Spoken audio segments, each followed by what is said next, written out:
Hello जी, my name is Moin and welcome back to my channel. आज हम बात करने वाले हैं कि केस से मेरा यूएस का वीज़ा रिजेक्ट हो गया फ्रॉम मलेशिया स्पेसिफिकली। सो अगर आप प्लान कर रहे हैं कि यूएस का वीज़ा अप्लाई करने के लिए और आप इंटरव्यू जो है वो आप किसी और कंट्री में सोच रहे हैं लगाने का, तो then this video is for you because I know Pakistan में बहुत लंबा प्रोसेस है इंटरव्यू का। लेकिन वहाँ पे फिर चांसेस भी बहुत हैं आपके अप्रूव होने के। I'll tell you the reasons in this video. So first thing is my story. मैं एज अ नोमेड वीज़ा यहाँ आ गया मलेशिया में, एंड देन मैं 2-3 महीने रहा यहाँ पे, and then I move back to Pakistan 1-2 महीने के लिए। तो वहाँ से मैंने कहा कि यार यूएस का वीज़ा अप्लाई करते हैं, तो मैंने वहाँ से अप्लाई कर दिया, लेकिन अपॉइंटमेंट जो है वो मैंने मलेशिया का चूज़ किया। सो यूएस वीज़ा का एक बहुत ही टिपिकल प्रोसेस है। DS-160 फॉर्म फिल करो, उसके बाद फ़ी दो, अपॉइंटमेंट बुक करो, एंड देन डॉक्यूमेंट्स गैदर करो, एंड देन इंटरव्यू के लिए चले जाओ। सो यही मैंने किया, फॉर्म फिल किया, मैंने फ़ी दी, मैंने इंटरव्यू के लिए मलेशिया चूज़ किया, Kuala Lumpur, and then documents gather करके मैं यहाँ पे आ गया। अब मेरी क्या रीजंस थी यूएस जाने के लिए? सबसे पहले so I was going for a conference. बहुत ही मेरा टू द पॉइंट था कि यार मुझे वहाँ पे फिग्मा के कॉन्फ्रेंस के लिए जाना है। $400 का मैंने टिकट ख़रीदा, and then I was already यार कॉन्फिडेंट कि यार इंशाल्लाह हो जाएगा।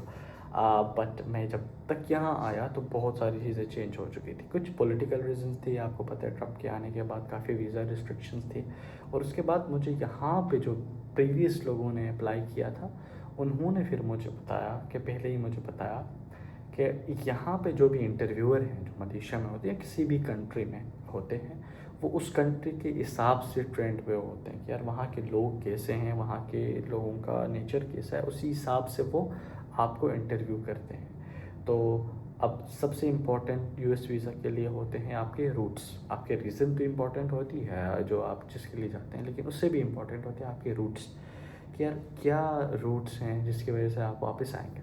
अब मैं तो था डिजिटल नोमैड।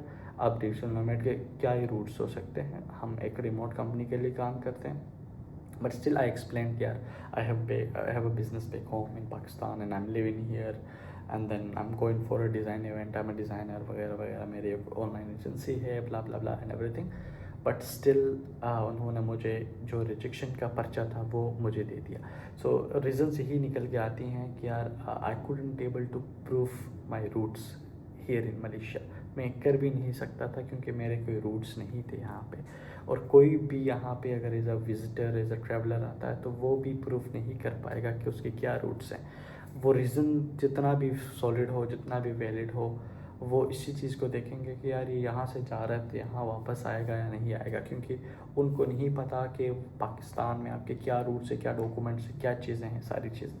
अब पाकिस्तान से अगर आप इंटरव्यू देंगे यही सेम चीज़, तो पाकिस्तानी जो है वो जो आगे आपका इंटरव्यूअर होता है वो फुली ट्रेंड होता है, उसको सारी चीज़ उनका पता होता है। अगर आप उसको कहते हो कि यार मेरा एक बिज़नेस है, he is aware of it, उसको वो आपसे शायद डॉक्यूमेंट्स मांगेगा, वो वेरीफाई करेगा और वो आपको जाने देगा। सो यहाँ पे ना मुझसे कोई डॉक्यूमेंट्स चेक हुए, ना मुझसे कोई काउंटर क्वेश्चंस हुए, नथिंग। मेरा उन्होंने एक ही सवाल किया कि यार व्हाट्स योर पर्पस। मैंने उनका जवाब दिया कि मेरा एक ही पर्पस है, I am going for a design event, I am a designer. मैंने ओवर एक्सप्लेन भी किया उनको, but still they were not satisfied, और फाइनली मेरा वीज़ा रिजेक्ट हो गया। It was a good experience, but ये है कि if you are planning to apply, तो do it from your home country, specifically if you are from Pakistan. I think interview process में थोड़ा टाइम लगेगा, but I think that is the right way right now. इस situation में, इस time में I think वो ही बेहतर रहेगा। So thanks for watching. I will be uploading videos regarding Malaysia, nomad life and all of that. So if you are interested in that, आप इस चैनल को सब्सक्राइब कर सकते हो। So see you in next video.